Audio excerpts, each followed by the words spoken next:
Hello friends, in this video we are going to study towards civil disobedience. In February 1922, Mahatma Gandhi decided to withdraw the non-cooperation movement. He felt that movement was turning violent in many places and according to him, satyagrahis needed to be trained before they could be ready for mass struggle. Moreover, within the Congress, some leaders were now tired of mass struggle and they wanted to return to council politics.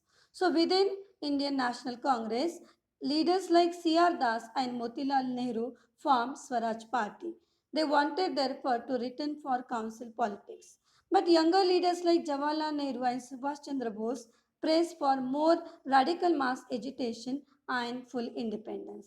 In such a situation of internal debate and dissension means disagreement, two factors again shaped Indian politics towards the late 1920s. The first was the effect of worldwide economic depression.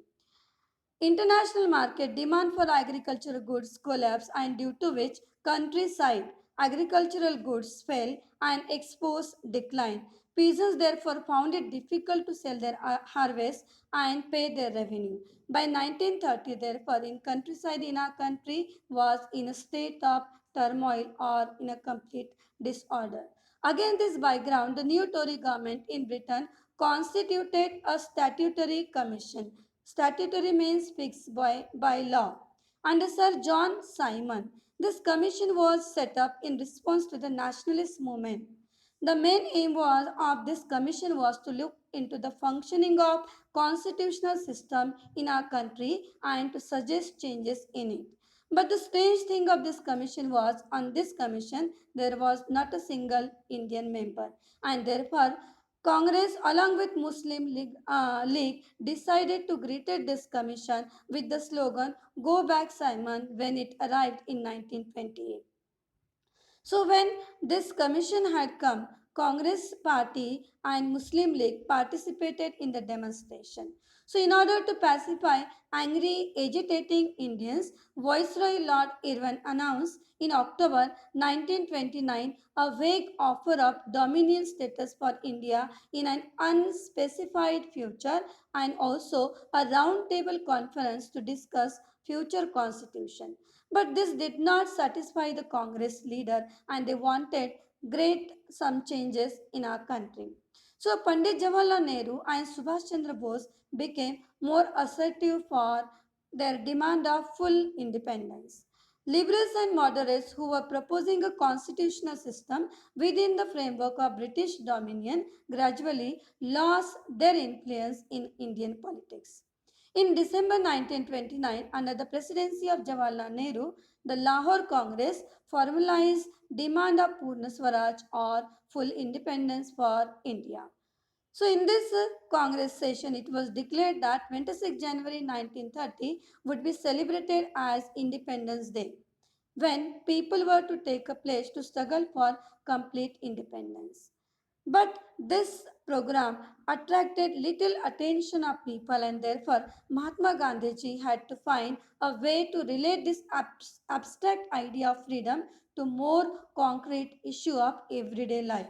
And therefore Mahatma Gandhi founded in a salt found Mahatma Gandhi found salt a powerful symbol that could unite the nation. On the 31st January 1930, he sent a letter to Viceroy Irwin stating 11 demands. Some of these were of general interest, whereas some demands were of specific demands of different classes which participated in the civil disobedience movement. Among these 11 demands, one demand was abolition of salt tax. The idea was to make the demands wide ranging so that all classes within Indian society could identify with them and everyone could be brought together in a united campaign. The most stirring of all was the demand to abolish the salt tax. Salt was something which was consumed by rich and poor alike, and it was one of the most essential items of food.